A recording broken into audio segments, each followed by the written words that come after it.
Dare momento, Mario de tu Dio, Mario de tu Dio, lo son della montagna, Mario d'un cammino, toccate la magrano, Mario d'un marino, che bussai di Mario.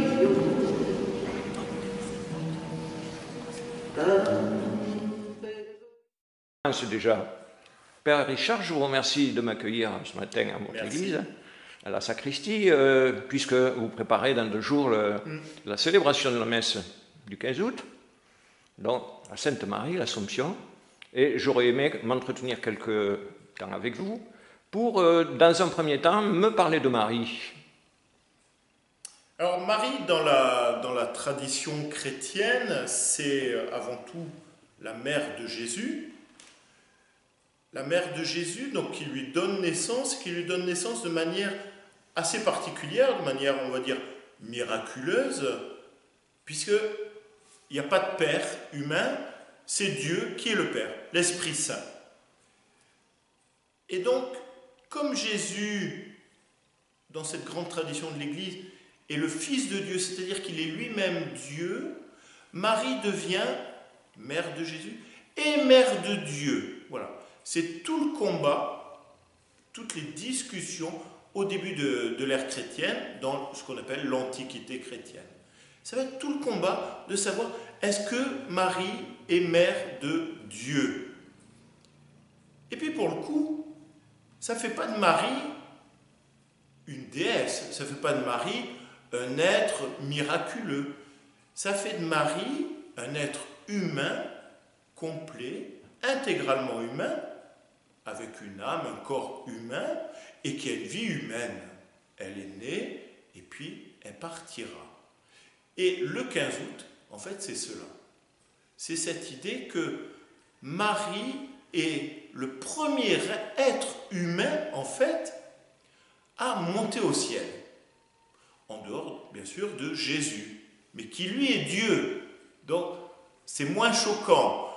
L'Assomption, c'est vraiment cette idée que corps et âme sont appelés à vivre auprès de Dieu, à être ressuscités. Voilà. Alors que dans la tradition latine, on va plus l'expliquer en disant elle est morte, point barre, mais elle monte corps et âme au ciel. C'est cela ce qu'on appelle l'Assomption. Assomption, c'est un mot latin, assumptus, ça veut dire tout simplement monter, monter au ciel. Il y a un autre mot qui aurait pu être employé, c'est l'ascension, mais ça on l'emploie pour Jésus. Voilà. Jésus qui, d'une manière comme un ascenseur, monte au ciel. L'idée de l'Assomption, c'est que Marie monte au ciel. Quelle est la première, c'est-à-dire le premier être humain qui monte au ciel? Et en fait, ça nous encourage. Ça veut dire que la vie est plus forte, plus importante que la mort. La vie est plus importante que la mort. Et c'est cette idée que c'est la première, et en même temps, nous sommes appelés, un jour ou l'autre, à vivre la même chose. Alors c'est sûr qu'aujourd'hui, quand on meurt, eh bien, on est enterré ou on part à la crémation, mais c'est cette idée quand même que le corps, un jour, sera ressuscité, rejoindra son âme, et ce qu'on appelle la résurrection des corps, la résurrection de la chair, pour pouvoir vivre tous ensemble auprès de Dieu. Et d'une manière heureuse. L'Assomption est une fête, c'est une solennité, c'est quelque chose de très heureux. Et pour nous, parce que c'est bien beau de célébrer Marie, ok, mais pour nous, ça veut dire qu'il y a une espérance. Une espérance malgré les épreuves, une espérance malgré la mort, qui à la suite de Jésus, à la suite de Marie, nous serons aussi ressuscités et à vivre dans la paix, dans la joie, dans le bonheur éternel auprès de Dieu. C'est ça l'idée de cette Assomption de la Vierge Marie. Donc Marie ne meurt pas de la même façon que le commun des mortels. Voilà. Alors, en fait, on ne sait pas trop. Non, mais ce que nous enseigne, Voilà. Ce que nous enseigne l'Église, c'est que Marie a pu mourir. C'est Pie XII qui instaure le dogme. Marie a pu mourir. Il ne dit pas qu'elle est morte, il ne dit pas qu'elle est vivante. Il dit qu'elle a pu mourir. Et en tout cas, ce qu'on constate, c'est qu'elle est montée au ciel. Voilà. bon, c'est hypothèse. C'est formulé de maintes hypothèses. Parce que on n'y était pas, les textes ne nous en parlent pas, Les évangiles, les évangiles n'en parlent absolument pas. les évangiles apocryphes.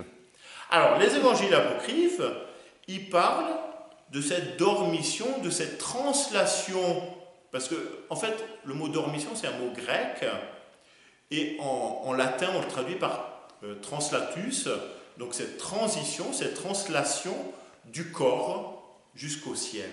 Voilà. Mais on ne sait pas exactement. Ce que l'on sait, c'est que Marie, dans les apocryphes, monte au ciel. C'est toujours considérée comme celle qui guide, un peu comme en mer. En mer, on se tourne vers la Vierge Marie pour, alors, soit avoir une bonne mort dans le danger, mais en tout cas pour protéger, pour guider et pour que tout se passe bien. Et bien en montagne, c'est la même chose. Quand vous parcourez les Pyrénées, partout, vous avez des chapelles à la Vierge Marie. Et bien sûr, Luchon fait partie de ces lieux emblématiques où la Vierge Marie est vraiment celle qui va guider, qui va protéger celui qui fait de la montagne. Et c'est pour ça que depuis quelques années, puis une dizaine d'années maintenant, il y a une messe le 15 août qui est spécialement consacrée à ces guides, à ces randonneurs, passés ou présents, pour que tout se passe bien. Parce que Marie, c'est celle qui monte aux cieux, et c'est celle qui monte sur la plus haute montagne. Et c'est vraiment cette idée-là, que la Vierge peut protéger, peut guider, mais en tout cas, c'est à elle qu'on se remet, parce qu'elle est proche du Christ. Parfois, on a du mal à prier Jésus, parce qu'on le voit peut-être trop loin. Et la Vierge Marie, qui est complètement humaine, qui elle est montée aux cieux, corps et âme. Elle sert d'intermédiaire. Elle sert d'intermédiaire. Il y a une intercession qui nous paraît beaucoup plus proche. Parce que c'est plus humain. Parce que c'est certainement plus humain.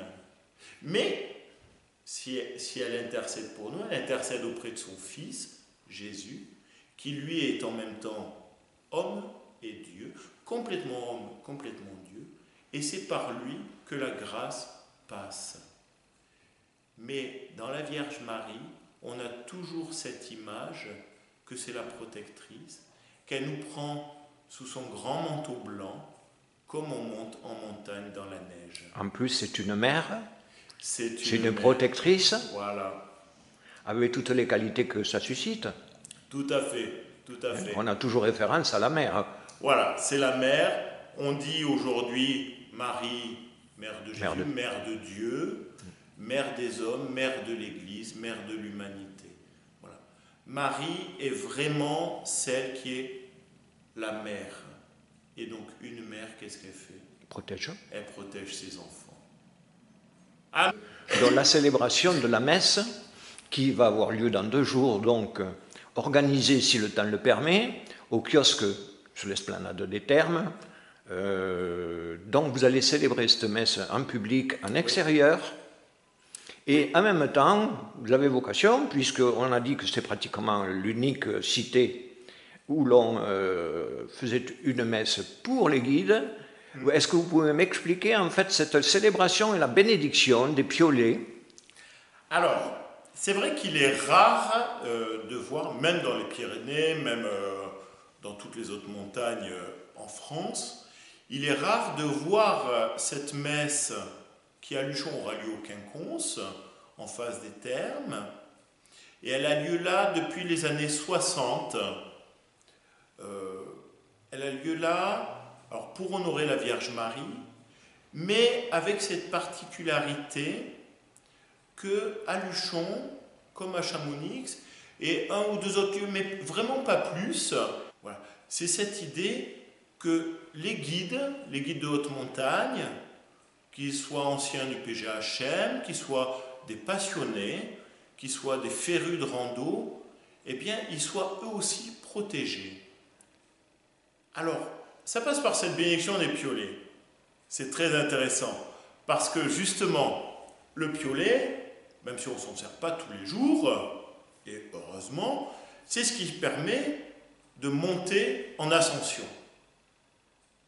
Monter en ascension, la Vierge qui est montée en ascension, le lien est fait vite fait.